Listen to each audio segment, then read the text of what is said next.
That poor man who looks at every corner of his house trying to find something that he himself needs to see. His spectacles, his glasses has been lost. He does not know where to find it.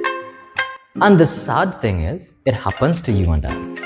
Then, somehow we find ourselves in front of that mirror, seeing something on top of our heads. We realize, what a fool we have been. It was with me all the time. This is the condition that man has found himself in for decades and centuries thereby. Man, in his quest to be physically healthy, in his quest to be mentally harmonious, and in his quest to be intellectually satisfied, happy as it were, he has looked everywhere, from the caveman with 2 stones to the most elaborate of scientific experiments. Everything has been exhausted.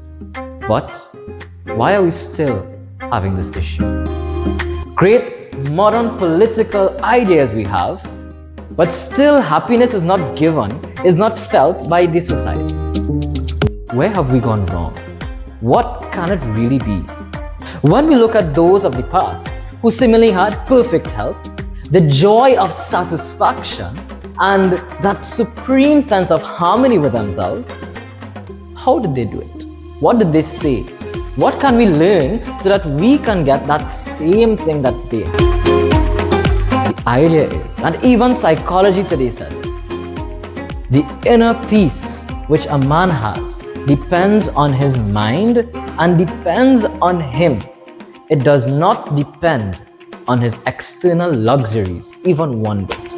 External luxuries, therefore, do not bring happiness to us. What brings happiness? Our internal thought habits that we maintain and we keep. That is where our true path to happiness starts, if we look at it carefully. Turning ourselves from an objective seeker, seeking every object in the world, from phones to vehicles to food to companionship, every single thing we want external, from seeking external objective things to turning to subjectivity, realizing that my path to happiness is subjective. Subjective science is one that cannot be objectified but only experienced. And this is how happiness is. So what to do? Take care of the outside. Take care of your objects, but don't depend on them so much that happiness itself comes from it.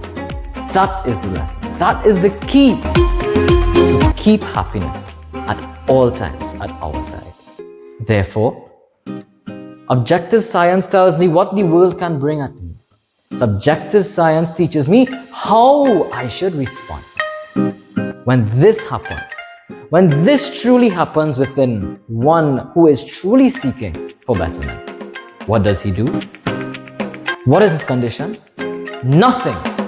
Nothing can change him. Nothing can affect him, because everything he needs is with himself, and no one can take it from him. A person of this understanding then becomes truly happy, then becomes truly able to be happy at all times. Satya Aham.